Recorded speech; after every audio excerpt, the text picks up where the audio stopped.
Hello प्यारे बच्चों, SMG के ऑनलाइन प्लेटफॉर्म पे आपका स्वागत है। बेटा आपको पता है कि इस ऑनलाइन प्लेटफॉर्म पे सैनिक स्कूल, मिलिट्री स्कूल और नवोदय विद्यालय के लिए आपको जीके और मैथ की जो क्लासेस है बिल्कुल फ्री में अपलोडेड वीडियो मिल रही है। आपका काम बेटा क्या रह रहा है कि आपको सिर्फ इस वर्क को डेली जो इन वीडियो को देखना है और वर्क के तौर पे इन वीडियो से आपको नोट्स तैयार करने हैं। नोट्स बोले तो जो भी क्लास में पढ़ाया जा रहा है अपनी नोटबुक पे इनको लिखना है, लिख के वीडियो को देखे बार बार और बार बार इसको रिवाइज करें ताकि आपकी तैयारी अच्छे से हो सके। इस तैयारी को करने के लिए कोई भी आपको चार्ज पैसे नहीं लिए जा रहे हैं, सिर्फ एसएमजी एकेडमी आपके लिए, ताकि आप जैसे बच्चे सेलेक्ट हो सके, इसलिए आपको बिल्कुल बिल्कुल बिल्कुल फ्री के अंदर ये वीडियो प्रोवाइड करवाएंगे। और ये हमारा जो मुहिम है हमने जब शुरू करके रखी है, day to day video uploaded हो रही है। हो सकता है कभी बार टेक्नोलॉजी की वजह से नेट प्रॉब्लम की वजह से वीडियो अपलोड नहीं है, तो जिस दिन अपलोड नहीं हो पाती है उससे नेक्स्ट डे हम 2 या 3 वीडियो, जब भी हमारे साथ ऐसे समस्या का हमने सामना किया है तो हम 2 वीडियो को हम अपलोड कर देते हैं। पर आपके लिए हर दिन मैथ और जीके की क्लास आ रही है। अभी अपना जीके का पार्ट चल रहा है मेरे द्वारा, तो जीके के पार्ट में हमने भारत को स्टार्ट किया। भारत में जो भारत का भौतिक प्रदेश जो रहता है बेटा बहुत बड़ा पार्ट रहता है। अभी हमने भारत के भौतिक प्रदेश की 7वीं क्लास रहेगी। भारत का भौतिक प्रदेश हमने हिमालय को कंप्लीट किया। भारत के प्रायद्वीपीय पठारी प्रदेश में हमने प्रवेश कर लिया था।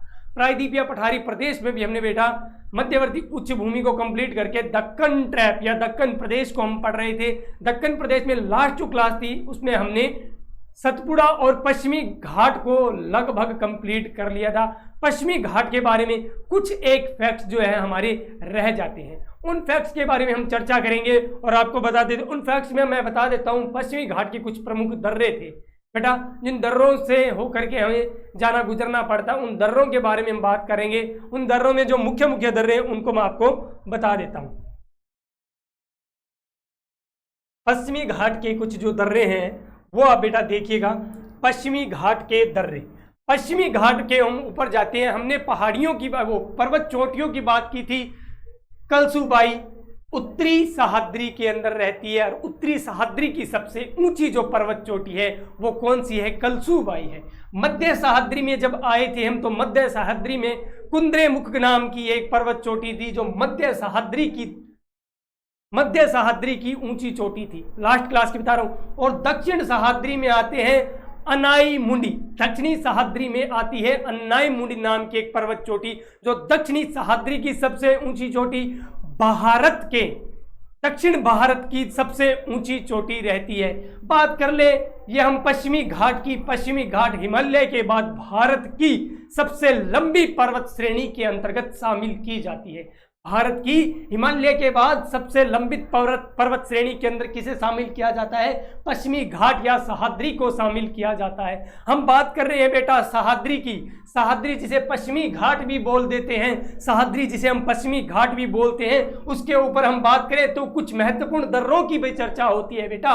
कुछ महत्वपूर्ण दर्रे आते हैं, उनमें जो पहला दर्रा आता है उसे बोला जाता है थाल घाट।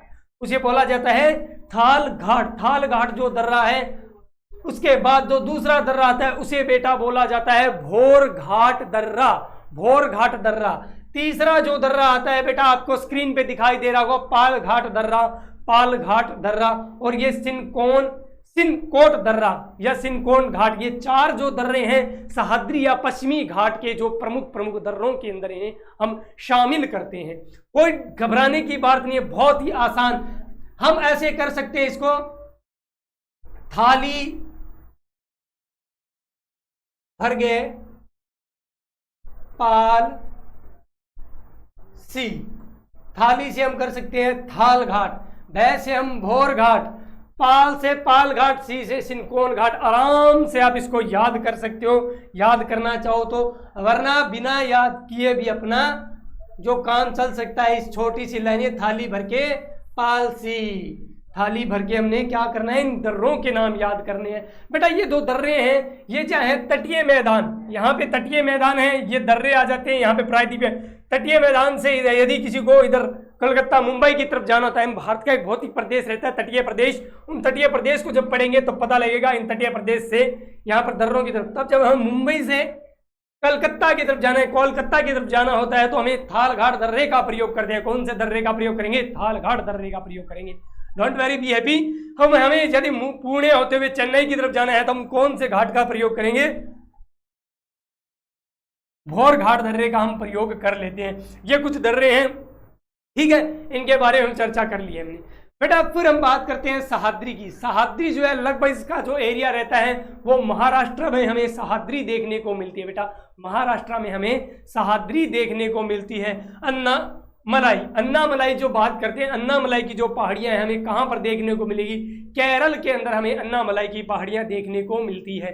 नीलगिरी की पहाड़ियां, नीलगिरी की पहाड़ियों की बात करें तो नीलगिरी की पहाड़ियां जो है कर्नाटक प्लस तमिलनाडु के अंदर हमें नीलगिरी की पहाड़ियां देखने को मिलती है। नीलगिरी की पहाड़ियों की बेटा विशेष बात बताऊं आपको तो ये नीलगिरी की जो पहाड़ियां हैं पूर्वी घाट और पश्चिमी घाट को जोड़ने का काम जो करती है वो करती है नीलगिरी की पहाड़ियां। क्या करती है? नीलगिरी की जो पहाड़ियां हैं पश्चिमी घाट व पूर्वी घाट को जोड़ने का काम करती है। बहुत ईजी सा रहता है। यहाँ पे नेक्स्ट में बता देता हूँ, जो है नीलगिरी की पहाड़ियाँ पूर्वी व पश्चिमी घाट को जोड़ने का काम करती है। कौन करती है?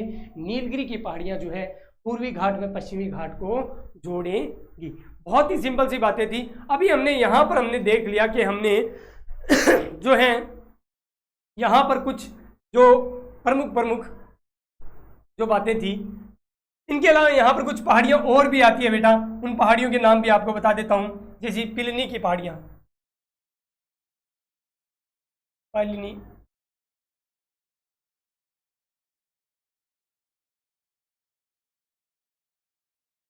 एक मिनट,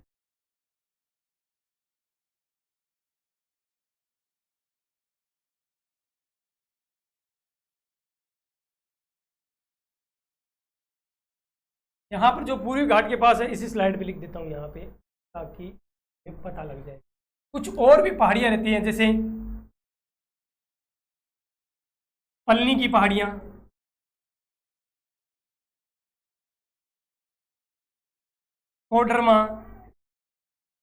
कोडरमा की पहाड़ियाँ,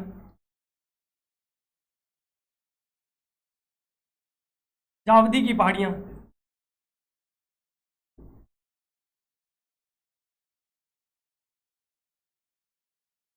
तो कुछ ये पहाड़ियाँ और रहती है कोडरमा की पहाड़ियाँ वगैरह, इनको भी हम देख लेते हैं। तो यहाँ पर हमारा बेटा जो पश्चिमी घाट जो है कंप्लीट हो जाता है। अब बेटा हम विशेष रूप से हम अध्ययन करेंगे पूर्वी घाट का। इसका पूर्वी घाट को हम विशेष रूप से पढ़ते हैं। पूर्वी घाट को हम विशेष रूप से अब देख लेते हैं। ओके जी,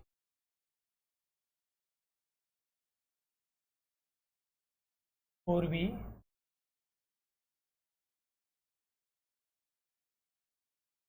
बेटा पूर्वी घाट की हम बात करते हैं, जैसे हमने बात की थी पश्चिमी घाट की, उसी प्रकार हम पूर्वी घाट की बात करते हैं। पूर्वी घाट जो है, पूर्वी घाट, जब हम पूर्वी घाट की बात करते हैं तो ये महानदी से प्रारंभ होकर, कहाँ से? महानदी से प्रारंभ होकर के नीलगिरी की पहाड़ियां, नीलगिरी की पहाड़ियों तक किसका विस्तार रहता है बेटा? हमारी जो है नीलगिरी तक जिसका विस्तार रहता है उसे हम कह सकते हैं कि इसका विस्तार है पूर्वी घाट का विस्तार। बेटा इसकी औसत ऊंचाई की बात करें तो इसकी औसत ऊंचाई 600 मीटर ही रहती है। कितनी रहती है इसकी औसत ऊंचाई? औसत ऊंचाई की बात करें तो बेटा इसकी औसत जो ऊंचाई है मात्र और मात्र 600 मीटर रहती है। जबकि हमने पश्चिमी घाट की बात करी तो पश्चिमी घाट की औसत ऊंचाई बेटा 1500 मीटर के करीब थी, 1500 मीटर के करीब थी। जबकि इसकी औसत ऊंचाई जो है मात्र और मात्र 600 मीटर ही रहती है। 200 से 300 मीटर के मध्य इसकी चौड़ाई रहती है। बेटा विशेष रूप से बात करें इसकी, विशेष रूप से बात करें तो ये बेटा अक्रमिक रूप में है। अक्रमिक रूप में, अक्रमिक रूप का मतलब है कहीं पर पहाड़ी है, कहीं पर पहाड़ी आती है, कहीं पर तो पहाड़ी आती है, कहीं पर नहीं है, कहीं पर आती है, कहीं पर नहीं है, कहीं पर खाली ब्लैंक है, कहीं पर आ जाती है। तो ये जो है क्रमिक रूप से नहीं है। जबकि हम बात करते हैं पूर्वी घाट की तो पूर्वी घाट जो है क्रमिक रूप से नहीं होगा। जबकि पश्चिमी घाट की हम बात करते हैं तो पश्चिमी घाट जो है क्रमिक रूप से विस्तार था। हमने देख लिया महानदी से नीलगिरी तक इसका विस्तार रहता है। विशेष रूप से हम देखें इसकी बात, विशेष रूप से हम जब इसका डायग्राम बनाते हैं बेटा, विशेष जब इसका डायग्राम बनाते हैं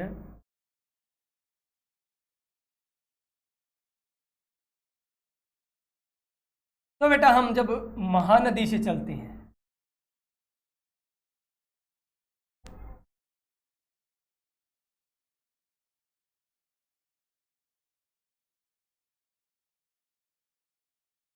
जब बेटा महानदी से चलते हैं, यहाँ पर आ गई महानदी, महानदी उड़ीसा, यहाँ पर आ जाते हैं हम नीलगिरी।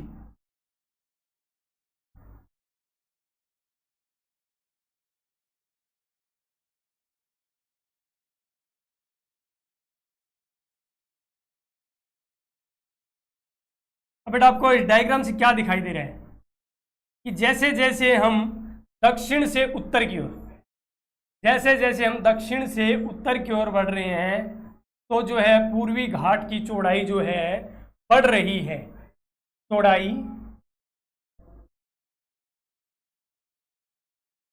उत्तर में अधिक,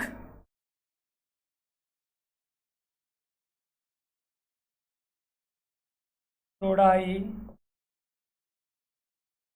दक्षिण में। तो पहली स्लाइड से यहां पर मैं लिख देता हूं पूर्वी घाट, पूर्वी घाट। इस स्लाइड से हमें देखने से क्या पता लग रहा है कि जो है सह्याद्री, ये जो पूर्वी घाट है, पूर्वी घाट की जो उत्तर की साइड जो है चौड़ाई जो है अधिक रहती है, उत्तर की साइड जो चौड़ाई अधिक है, जबकि दक्षिण की ओर चौड़ाई इसकी धीरे धीरे कम हो जाती है अक्रमिक रूप में। मतलब यहाँ पर कहाँ पर तो है पहाड़ियाँ, कहाँ पे नहीं है, कहीं पे है पहाड़ियाँ, कहीं पे नहीं है, कहीं पे है पहाड़ियाँ। इस प्रकार यहाँ का इसका कोई एक विशेष रूप से क्रम में नहीं आती है। चलो जी बेटा दूसरी बात करते हैं इसमें।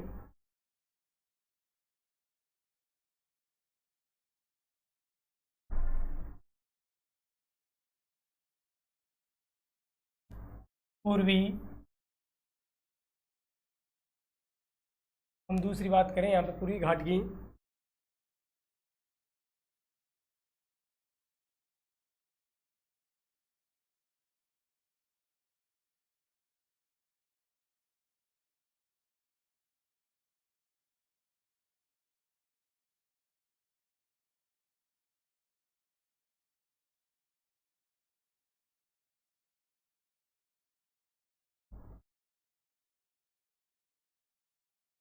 इस डायग्राम से हमें क्या पता चल रहा है कि दक्षिण में जो है पहाड़ी, पूर्वी घाट के दक्षिण में जो है ऊंचाई अधिक है,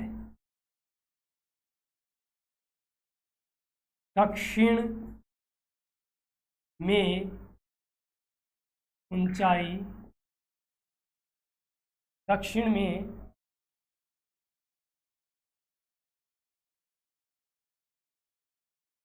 ऊंचाई अधिक, उत्तर में ऊंचाई कम। अब क्या पता लगे बेटा, उत्तर में चौड़ाई तो अधिक है जबकि ऊंचाई क्या है, कम है। दक्षिण में चौड़ाई तो कम है पर ऊंचाई क्या बेटा, अधिक है। याद रखना जो है हमारा पूर्वी घाट, उत्तर में चौड़ाई तो उसकी अधिक रहेगी जबकि ऊंचाई कम रहेगी। पूर्वी घाट की दक्षिण में ऊंचाई तो अधिक है जबकि चौड़ाई बहुत कम रहती है। बहुत ही सिंपल से हमने इसको देख लिया। अब हम बात कर लेते हैं, हम बात कर लेते हैं पूर्वी घाट की सबसे ऊंची पर्वत चोटी की। पूर्वी घाट की सबसे ऊंची पर्वत चोटी की हम जब बात करते हैं बेटा तो हमारे सामने जो नाम निकल के आता है वो आता है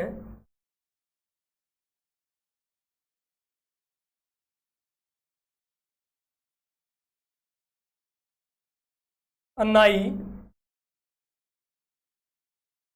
एक मिनट बेटा,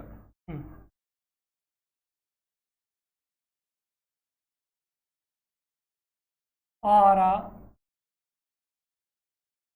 यहाँ पर विशेष रूप से हमें जो है एक तो पहाड़ी देखने के लिए महेंद्रगिरी, महेंद्र गिरी, ऊंचाई रहती है 1501 मीटर। कितनी रहेगी? 1501 मीटर जो है इसकी ऊंचाई रहती है,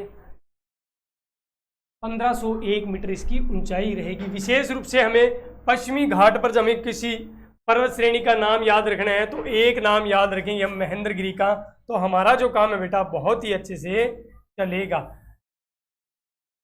जो है महेंद्रगिरी जो है पूर्वी घाट की बहुत ही फेमस क्या रहती है, पर्वत चोटी रहती। चलो जी बेटा, अब हम आगे बात करते हैं, इनमें लिख लेते हैं इसमें पूर्वी घाट।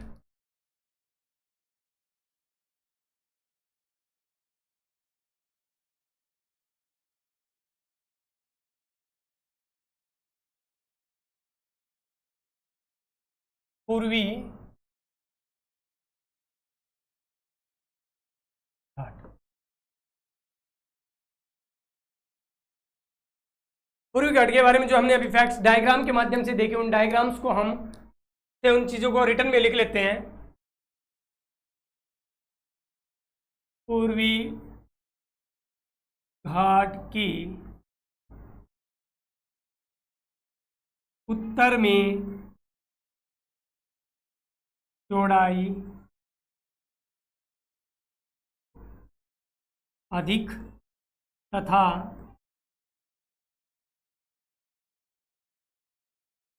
दक्षिण में चौड़ाई कम। पूर्वी घाट की उत्तर में चौड़ाई अधिक तथा दक्षिण में चौड़ाई कम रहती है। चलो जी बेटा, दूसरी बात हम लिखते हैं, पूर्वी घाट की दक्षिण में,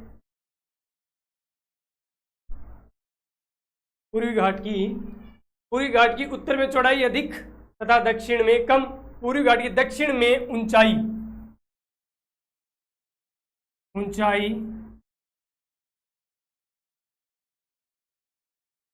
अधिक तथा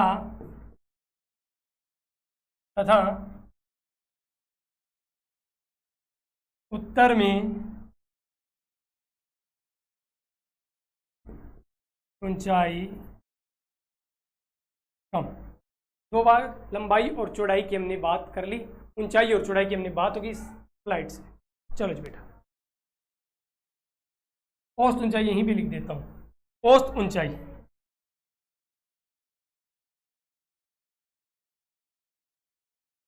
औसत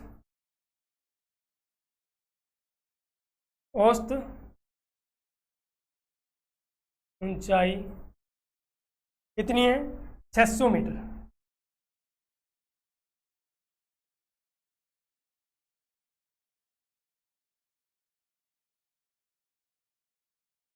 विस्तार हमने देखा था, महानदी टू नीलगिरी, महानदी टू नीलगिरी तक।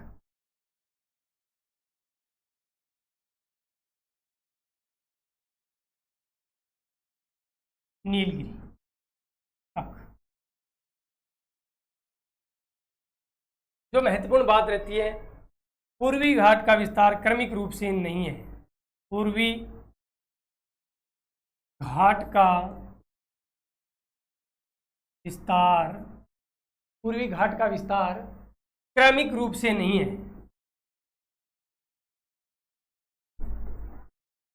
रूप से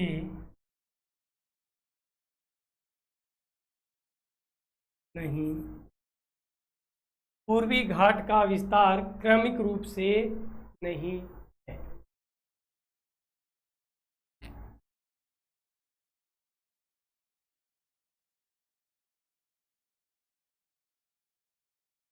एक पर्वत चोटी का नाम लिख लें, पर्वत इसकी महत्वपूर्ण एक पर्वत चोटी है महेंद्रगिरी। महेंद्रगिरी ऊंचाई रहती है 1501 मीटर। महेंद्रगिरी। एक और पर्वत चोटी है जो इसकी है तो सर्वोच्च पर इतनी फेमस नहीं रहती है। सर्वोच्च जो है, सर्वोच्च पर्वत चोटी रायकोडा। रायकोडा 1680 मीटर ऊंचाई रहती। तो यहाँ पर हमने पश्चिमी घाट के बारे में जो महत्वपूर्ण फैक्ट्स दे, पूर्व घाट की उत्तर में चौड़ाई अधिक तथा पश्चिम में चौड़ाई कम है, और पूर्व घाट की दक्षिण में ऊंचाई अधिक तथा उत्तर में ऊंचाई कम है। औसत ऊंचाई इसकी 600 मीटर रहती है। महानदी टू नीलगिरी तक इसका विस्तार रहता है। पूर्वी घाट का विस्तार क्रमिक रूप से नहीं है, निश्चित लिख लो। इसका विस्तार इसका विस्तार अक्रमिक रूप में है। पूर्वी घाट का विस्तार अक्रमिक रूप में, या फिर ऐसे लिख दो अक्रमिक रूप में नहीं है। सर्वोच्च चोटी रायकोडा 1680 मीटर है। इसकी महत्वपूर्ण जो चोटी रहती है, जो विशेष रूप से पूछी जाती है, वो महेंद्रगिरी के बारे में विशेष रूप से चर्चा होती है। यहाँ पर हमने बेटा पूर्वी घाट को हमने जो है देख लिया, पूर्वी घाट को भी देख लिया, और प्रायद्वीपीय पठारी प्रदेश भी हमारा यहाँ पर क्या होता है, एक महीने में हम प्रायद्वीपीय पठारी प्रदेश को भी हम यहाँ पर पूरा कर लेते हैं। कुछ हम यहाँ पर एक दो प्रश्न देख लेते हैं ताकि हमें इसके बारे में पूरा नॉलेज हो जाए। जैसे मैं एक क्वेश्चन लिखता हूं आपके सामने। क्वेश्चन ये है कि पूरे प्रायद्वीपीय पठारी प्रदेश से ही रहेंगे, तो आपको बताना है मेघालय के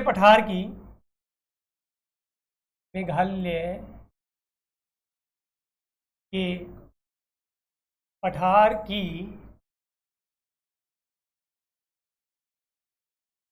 सर्वोच्च पर्वत चोटी कौन सी?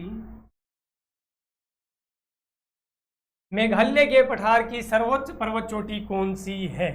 ऑप्शन आते हैं आपके सामने। ए,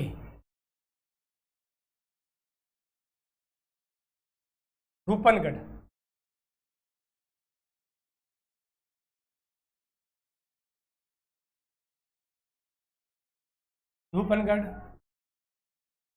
ऑप्शन बी जो रहता है वो रहता है ऑप्शन ए धूपनगढ़। ऑप्शन बी में रहेगा आपके पास नोकरेक। ऑप्शन सी जो आपके पास रहेगा वो रहेगा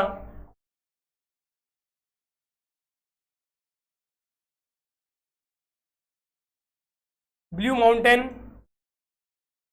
ऑप्शन सी रहेगा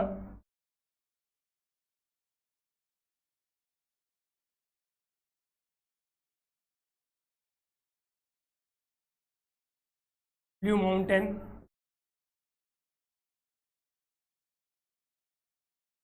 और ऑप्शन डी रहेगा पट कोई बू।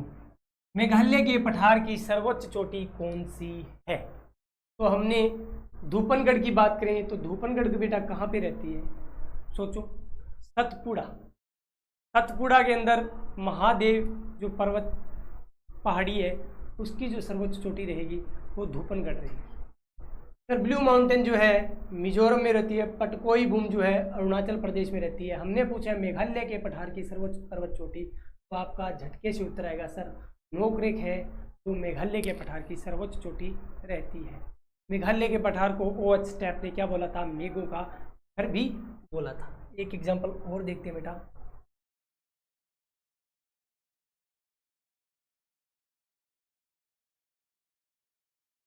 सतपुड़ा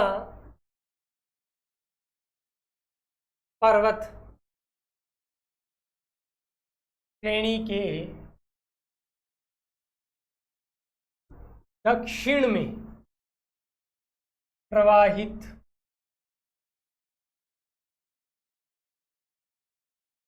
होने वाली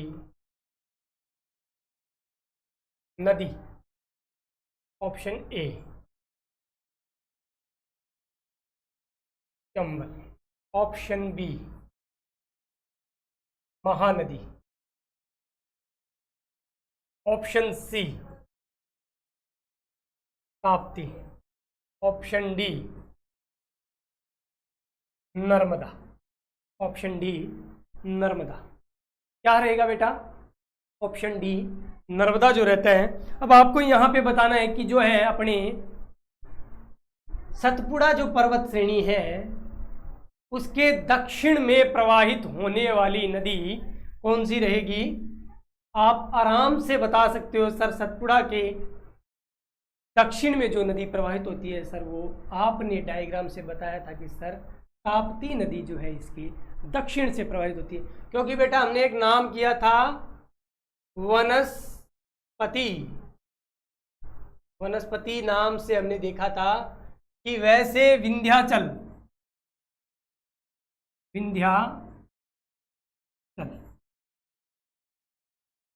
नैसे नर्मदा तैसे सतपुड़ा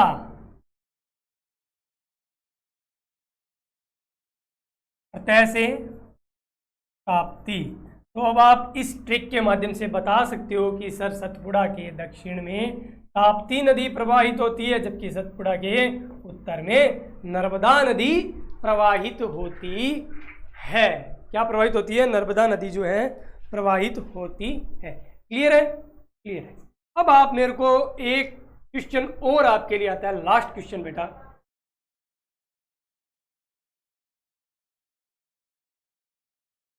दक्षिण भारत की दूसरी सबसे ऊंची पर्वत चोटी। दक्षिण भारत की दूसरी सबसे ऊंची पर्वत चोटी कौन सी है? A Doda Betta, option B Kalsubai,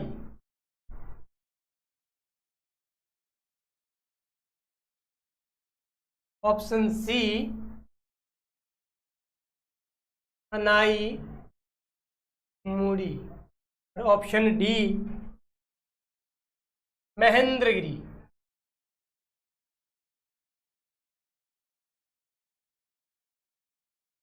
तो बेटा आपका आंसर रहेगा कि सर जो है दक्षिण भारत की दूसरी सबसे ऊंची चोटी सर दोदा बेटा रहेगी।